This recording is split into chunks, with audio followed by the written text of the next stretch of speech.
Imagina que estás viendo una cinta de video encontrada abandonada en medio del bosque más denso que hayas visto en tu vida. En la grabación, un hombre mira directamente a la cámara con los ojos rojos de cansancio y habla con una voz que intenta sonar calmada, pero tiembla en los bordes. Él dice que descubrió algo extraordinario, algo que va a cambiar todo lo que sabemos sobre el bosque tropical, sobre las comunidades aisladas que viven lejos de la civilización, sobre los límites de lo que consideramos posible en la naturaleza.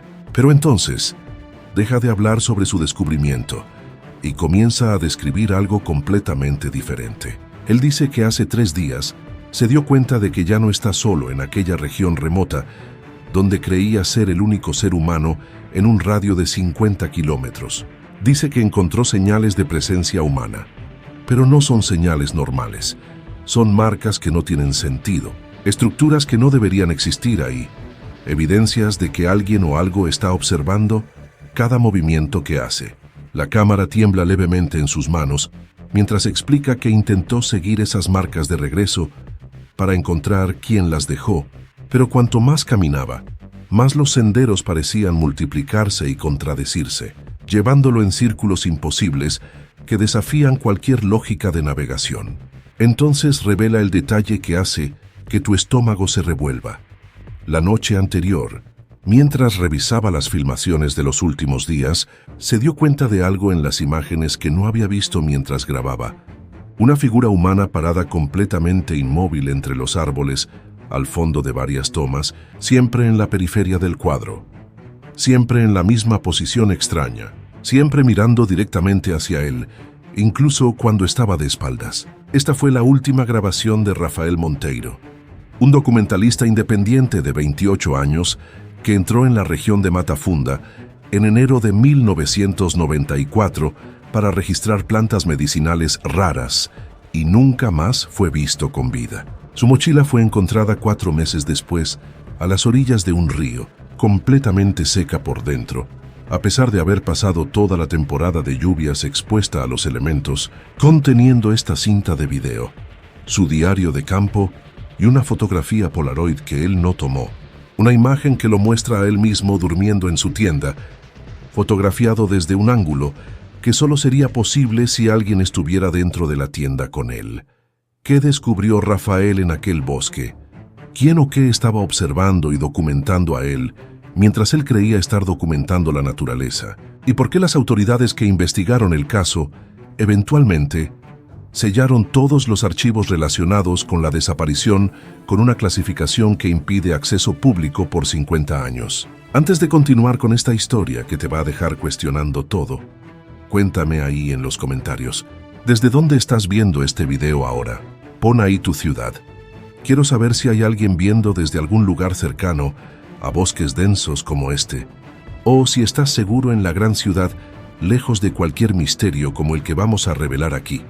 La región de Mata Funda es un nombre que aparece en pocos mapas oficiales, un área de bosque tropical denso, ubicada en una parte tan remota del continente que las propias coordenadas geográficas exactas permanecen en disputa entre los cartógrafos que intentaron mapearla a lo largo de las décadas. Para los pocos que conocen su ubicación, Mata Funda representa el último verdadero territorio inexplorado en una era donde satélites fotografían cada centímetro del planeta, donde drones sobrevuelan las copas de los árboles más altos y donde expediciones científicas equipadas con tecnología de punta penetran sistemáticamente los rincones más aislados de la naturaleza salvaje. Pero Mata Funda resiste a esta invasión tecnológica de manera casi sobrenatural, no por características geográficas particularmente desafiantes, sino por una combinación de aislamiento extremo, dificultades logísticas monumentales y una reputación sombría que precede cualquier intento de exploración sistemática. La comunidad más cercana de esta región se llama Villa de los Vientos, un pequeño poblado ribereño de aproximadamente 150 habitantes que existe ahí desde los primeros años del siglo XX, establecido originalmente por trabajadores que buscaban fortuna en las riquezas naturales del bosque y terminaron creando raíces permanentes en aquel lugar olvidado por el desarrollo moderno. Los habitantes de Villa de los Vientos mantienen una relación compleja y cargada de reverencia con el bosque que los rodea, especialmente con el área específica conocida como Mata Funda, una región que describen no en términos geográficos, sino en términos casi mitológicos, como un lugar donde las reglas normales de la naturaleza se doblan sutilmente, donde personas desaparecen con una regularidad estadísticamente improbable, donde incluso los animales salvajes parecen evitar crear sus madrigueras y establecer sus territorios. Cuando Rafael Monteiro llegó a Villa de los Vientos en diciembre de 1993, fue recibido con la hospitalidad característica de las comunidades pequeñas, pero también con advertencias serias y repetidas sobre los peligros de adentrarse en ciertas áreas del bosque sin un guía experimentado local, sin respetar los protocolos tradicionales que generaciones de habitantes desarrollaron para navegar aquel ambiente de manera segura. Rafael escuchó esas advertencias con educación e interés antropológico. Las registró meticulosamente en su cuaderno de campo, pero las interpretó como manifestaciones culturales fascinantes de una comunidad aislada, que naturalmente desarrolla narrativas míticas para explicar los peligros reales de un ambiente salvaje desafiante. ¿Y tú? ¿Ya recibiste alguna advertencia sobre un lugar que deberías evitar y aún así decidiste ir? Cuéntame ahí en los comentarios si eres del tipo que respeta esas advertencias o si la curiosidad siempre habla más fuerte, porque esta característica de Rafael fue exactamente lo que lo llevó al destino que vamos a revelar a lo largo de esta historia. Rafael Monteiro era hijo de maestros, creció en una ciudad de mediano porte, donde desarrolló desde niño una fascinación profunda por la naturaleza salvaje a través de documentales televisivos, revistas de historia natural, que coleccionaba religiosamente, y libros sobre grandes exploradores que leía y releía hasta memorizar pasajes enteros. A los 28 años, trabajaba como asistente en una pequeña productora de video educativo, un empleo que pagaba las cuentas, pero dejaba su alma creativa perpetuamente hambrienta de aventura y descubrimiento verdadero.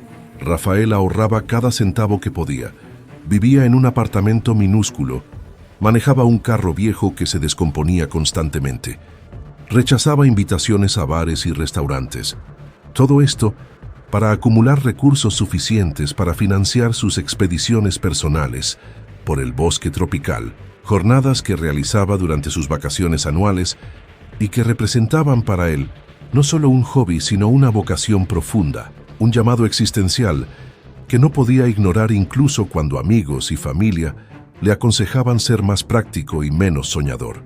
No tenía entrenamiento formal en biología o antropología, no tenía credenciales académicas impresionantes ni patrocinio institucional, pero poseía algo que consideraba más valioso que cualquier diploma, una curiosidad genuina e insaciable sobre el mundo natural, una disposición para sufrir incomodidades y enfrentar riesgos que investigadores cómodamente establecidos en universidades evitaban cuidadosamente, y una ética de documentación meticulosa que hacía que sus filmaciones amateur tuvieran un valor documental que superaba en mucho su calidad técnica limitada.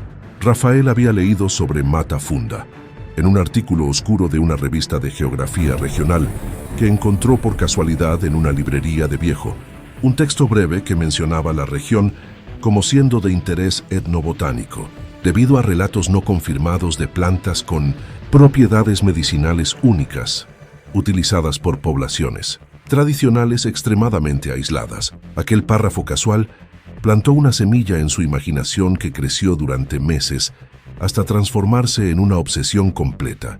Comenzó a investigar todo lo que podía encontrar sobre aquella región, lo que no era mucho, considerando que Mata Funda aparecía en poquísimas publicaciones científicas o relatos de viaje.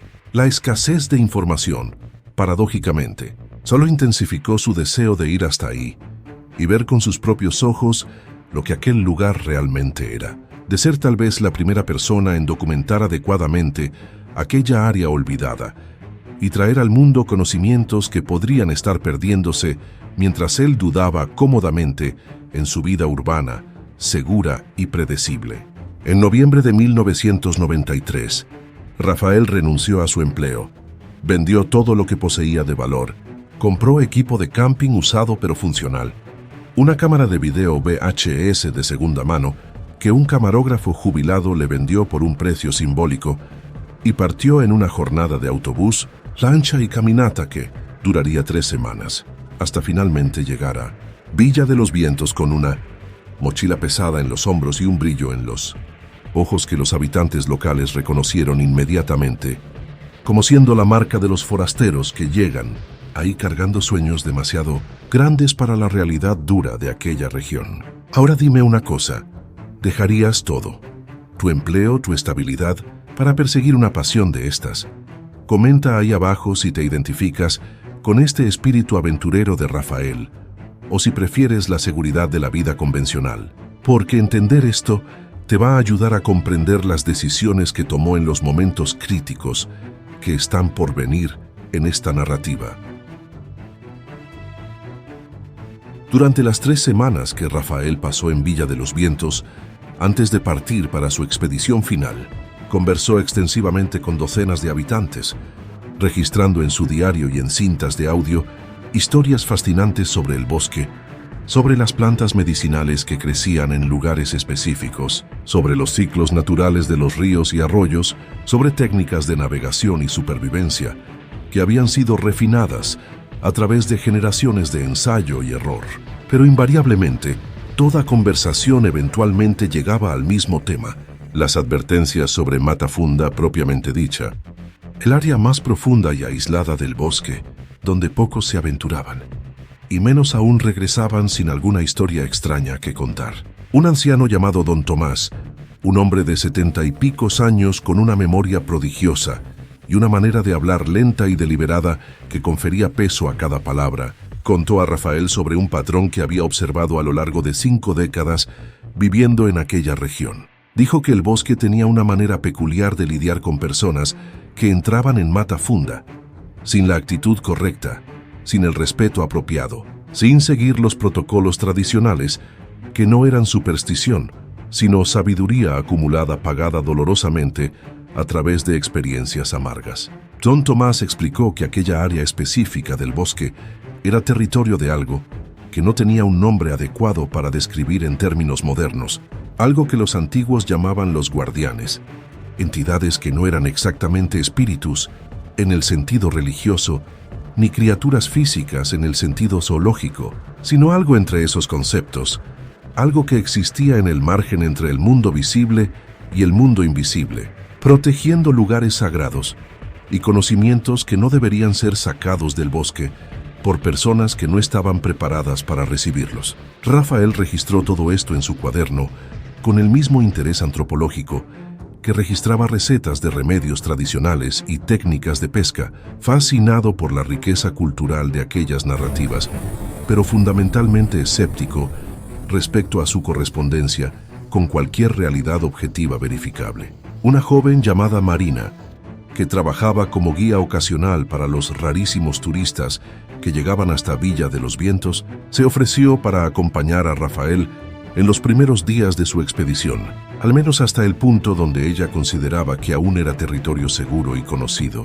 Le dijo francamente que no entraría en Mata Funda propiamente dicha, no por ningún valor de dinero que pudiera ofrecer, porque había estado ahí una vez cuando era adolescente, y lo que experimentó en aquel lugar la había convencido permanentemente de que existen áreas del bosque que simplemente no quieren seres humanos cerca, que comunican ese rechazo de maneras sutiles, pero inconfundibles, para quien sabe prestar atención a las señales. Rafael agradeció la oferta, pero rehusó educadamente, explicando que necesitaba hacer esta jornada solo por razones que eran tanto prácticas como personales, que su presupuesto limitado no permitía contratar acompañantes, que su objetivo era justamente experimentar aquel ambiente de manera solitaria e inmersiva, sin las distracciones y compromisos sociales que inevitablemente acompañan viajes en grupo. En la mañana del 7 de enero de 1994, Rafael partió de Villa de los Vientos en una canoa prestada, llevando suministros para 3 semanas. Su cámara VHS con 12 cintas vírgenes, su diario de campo, equipo básico de camping, herramientas de navegación y recolección, y una confianza inquebrantable en su capacidad de conducir aquella expedición con éxito y regresar con documentación valiosa que justificaría todos los sacrificios que había hecho para llegar hasta ahí. Antes de continuar, quiero saber de ti. ¿Ya escuchaste historias de ancianos sobre lugares que deberían ser evitados en tu región? Pon en los comentarios si en tu ciudad o en tu familia existen estas leyendas sobre territorios prohibidos, porque estas historias existen en prácticamente todas las culturas y siempre me dejan curioso sobre qué hay de verdad detrás de ellas. Los primeros 10 días de la expedición de Rafael transcurrieron de manera relativamente tranquila y productiva, con sus anotaciones diarias documentando progresos consistentes hacia las áreas más profundas de Mata Funda, registros detallados de especies de plantas que encontraba y filmaba meticulosamente, observaciones sobre patrones climáticos y comportamientos animales, y reflexiones personales sobre la belleza avasalladora y la soledad profunda de aquel ambiente donde era indiscutiblemente el único ser humano en decenas de kilómetros en cualquier dirección. Escribió en su diario sobre la calidad particular de la luz que filtraba a través de las múltiples capas de vegetación, creando una penumbra verdosa que transformaba incluso el mediodía en algo parecido a un crepúsculo perpetuo, sobre los sonidos del bosque que cambiaban sutilmente cada kilómetro que avanzaba hacia el interior, sobre la sensación de estar pisando suelo que tal vez nunca antes había sentido el peso de botas humanas. En el 11º día, Rafael encontró lo que buscaba, un claro inesperado, donde crecían en abundancia varias especies de plantas que correspondían a las descripciones vagas que había leído en el artículo original que lo inspiró a hacer aquella expedición. Plantas con características morfológicas únicas que nunca había visto en ninguna guía de campo o manual de botánica. El claro en sí era extraordinario por varias razones. Primero, por su existencia misma, ya que claros naturales de aquel tamaño eran raros en aquel tipo de bosque denso. Segundo, por su forma casi perfectamente circular que parecía desafiar la aleatoriedad usual de los procesos naturales. Y tercero, por una cualidad indefinible en la atmósfera de aquel lugar. Un silencio que parecía diferente del silencio normal del bosque, más profundo y más completo, como si aquella área específica existiera en una burbuja levemente aislada del mundo a su alrededor. Rafael pasó el resto de aquel día y todo el día siguiente documentando exhaustivamente aquel local, filmando las plantas desde todos los ángulos posibles, recolectando muestras cuidadosas de hojas y raíces, haciendo dibujos detallados en su cuaderno, midiendo y registrando cada aspecto que consideraba científicamente relevante. Fue solo al final del segundo día en el claro que comenzó a notar las primeras anomalías, pequeñas cosas que individualmente podrían ser fácilmente ignoradas, pero que comenzaban a formar un patrón inquietante cuando consideradas en conjunto. Se dio cuenta de que sus relojes estaban mostrando horas diferentes. Su reloj de pulsera marcaba un horario que difería en casi 3 horas de su reloj de bolsillo, y ambos habían sido sincronizados cuidadosamente cuando dejó Villa de los Vientos. Se dio cuenta de que sus cintas de video se estaban agotando mucho más rápidamente de lo que deberían considerando el tiempo de grabación que estaba registrando en su cuaderno, como si la cámara estuviera grabando más material del que conscientemente estaba filmando. Se dio cuenta de que tenía dificultad creciente para estimar cuánto tiempo había pasado entre eventos. Periodos que creía haber durado minutos revelaban haber tomado horas cuando consultaba sus relojes confusos, y periodos que parecían haber consumido horas enteras mostraban haber sido solo breves intervalos de algunos minutos. Cuéntame una cosa ahí en los comentarios.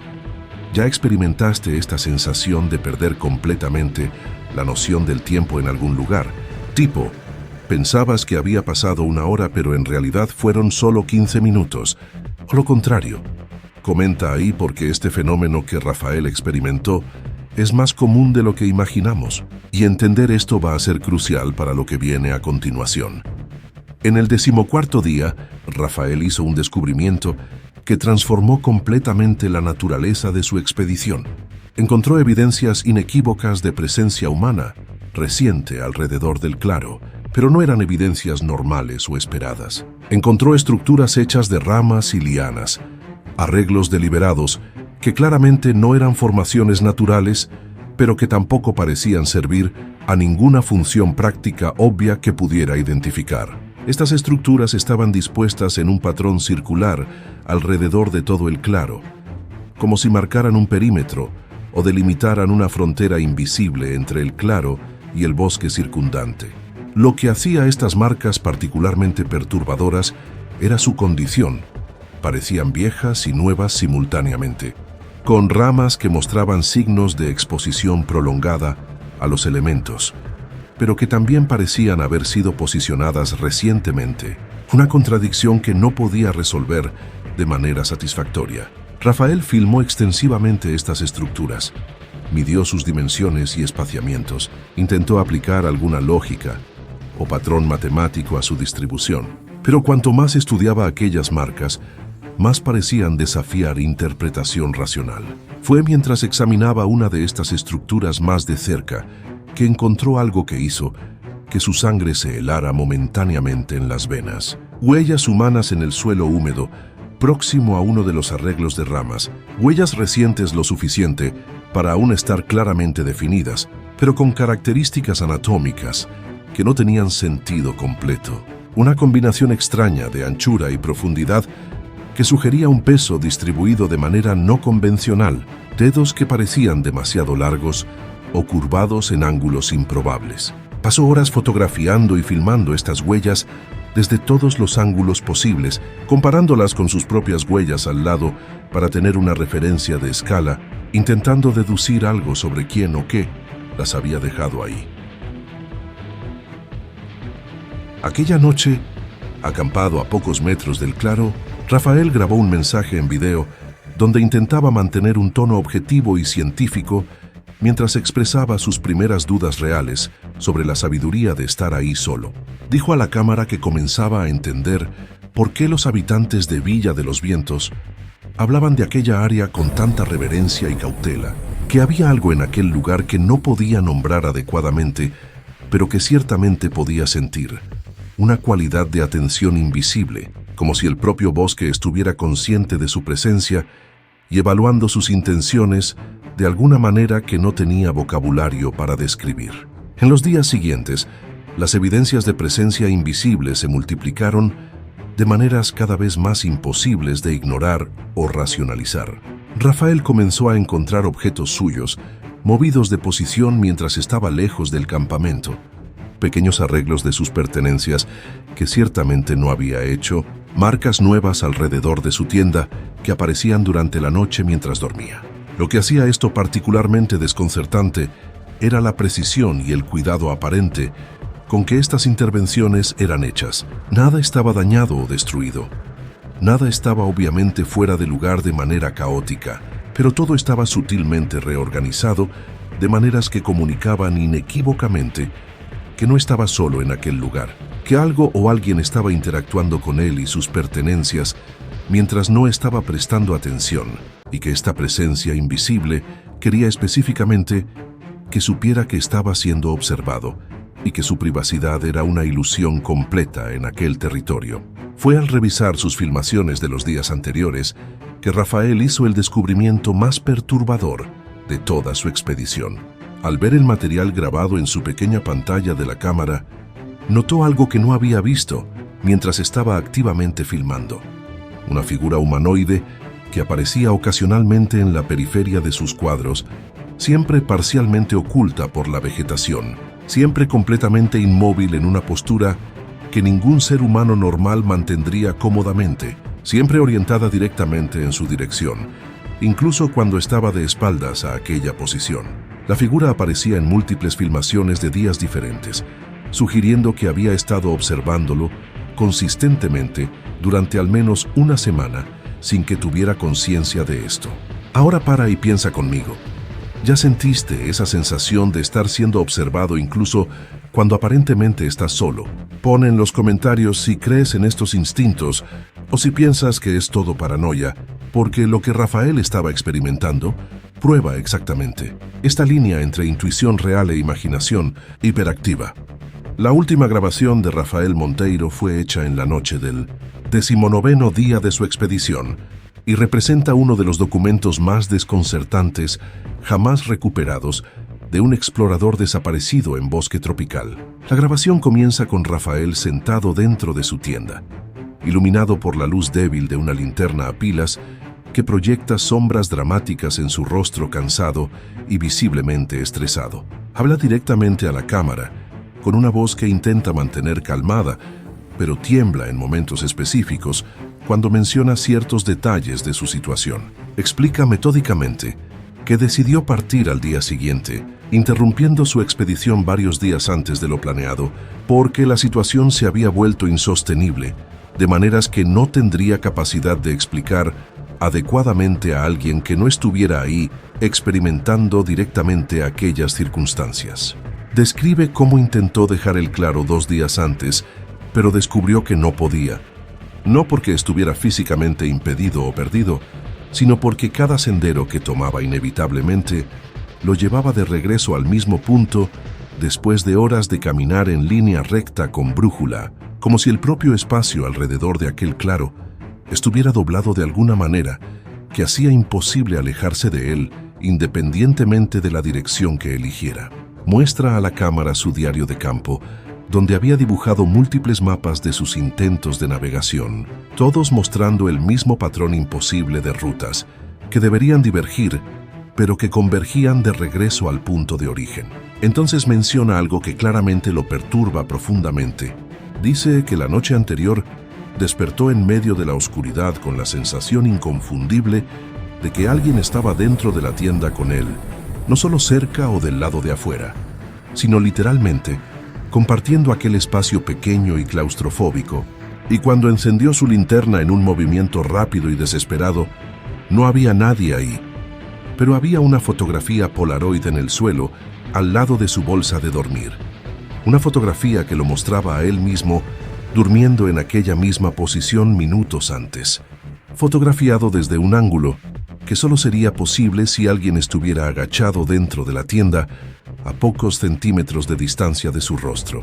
Rafael muestra esta fotografía a la cámara, sosteniéndola con manos que tiemblan visiblemente, y es posible ver en la imagen exactamente lo que describió. Él mismo en su bolsa de dormir, completamente inconsciente, fotografiado desde muy cerca, en un ángulo que hace imposible que él mismo hubiera tomado aquella foto mientras dormía. La grabación termina abruptamente cuando Rafael deja de hablar en medio de una frase y gira la cabeza bruscamente hacia el lado, claramente escuchando algo fuera de la tienda. Y entonces la imagen se sacude violentamente mientras la cámara cae y la pantalla se llena de estática antes de oscurecerse completamente. Esta fue la última vez que Rafael Monteiro fue visto u oído. Su mochila conteniendo esta cinta de video, su diario de campo y la fotografía Polaroid perturbadora fue encontrada 4 meses después por pescadores a más de 100 kilómetros río abajo de donde debería estar, a las orillas de un río que no era parte de su ruta planeada, completamente seca por dentro, a pesar de haber estado expuesta a los elementos durante toda la temporada de lluvias más intensa. Las autoridades condujeron búsquedas extensivas por la región, pero nunca encontraron ningún otro vestigio de Rafael, ningún resto de equipo, ninguna señal de campamento, ninguna indicación de dónde podría haber ido o qué podría haber pasado con él después de aquella última grabación. Dime ahí en los comentarios, ¿qué crees que pasó con Rafael? ¿Crees que simplemente se perdió y sucumbió a los peligros naturales del bosque? ¿O piensas que existe algo más inexplicable detrás de esta desaparición? Pon tu teoría ahí abajo, porque me encanta leer las diferentes perspectivas de ustedes sobre estos casos misteriosos. Hoy, más de 3 décadas después de la desaparición de Rafael Monteiro, Mata Funda permanece tan misteriosa e inexplorada como siempre fue, tal vez incluso más debido a la reputación sombría que el caso de Rafael añadió a las leyendas ya existentes sobre aquella región. Villa de los Vientos aún existe, aunque con una población incluso menor que en los 90, y los habitantes que recuerdan a Rafael hablan de él con una mezcla de tristeza y resignación, como si su destino fuera una confirmación inevitable de advertencias que fueron dadas pero no fueron escuchadas. El claro que descubrió y documentó nunca fue localizado nuevamente por ninguna expedición subsecuente, a pesar de múltiples intentos a lo largo de los años de seguir las descripciones y coordenadas aproximadas que dejó en su diario. Algunos investigadores sugieren que Rafael simplemente se perdió y sucumbió a los peligros normales de un bosque tropical hostil. Desorientación, deshidratación, un accidente no presenciado, todos escenarios perfectamente plausibles que no requieren ninguna explicación extraordinaria. Pero estas explicaciones racionales no consiguen dar cuenta de ciertos detalles que permanecen obstinadamente inexplicables. La mochila seca encontrada tan lejos de su ruta, la fotografía imposible, las anomalías registradas en sus grabaciones, los patrones extraños que documentó y que no corresponden a ningún fenómeno natural catalogado. El bosque guarda sus secretos, con un silencio que ninguna tecnología consigue penetrar completamente. Y entre los árboles antiguos de Mata Funda, en algún lugar de un claro que se rehúsa a ser encontrado nuevamente, tal vez aún existan respuestas a las preguntas que Rafael Monteiro hizo, pero nunca vivió para ver respondidas. Respuestas que la naturaleza salvaje susurra solo para aquellos que se aventuran demasiado lejos en los territorios donde los humanos no fueron invitados a entrar. ¿Y tú? Si tuvieras la oportunidad y los recursos, entrarías en Mata Funda para intentar descubrir qué realmente pasó con Rafael. Pon ahí en los comentarios si eres lo suficientemente valiente o lo suficientemente sensato para evitar un lugar así. Y ya aprovecha y cuéntame, ¿desde dónde estás viendo? ¿Cuál es tu ciudad? Quiero ver si hay gente de lugares remotos por aquí, o si todos están viendo desde la comodidad segura de las grandes ciudades. Si llegaste hasta el final de este video, deja ese like que ayuda muchísimo al canal. Suscríbete si aún no estás suscrito y activa la campanita porque hay mucho más historia misteriosa viniendo por ahí. Gracias y hasta el próximo video.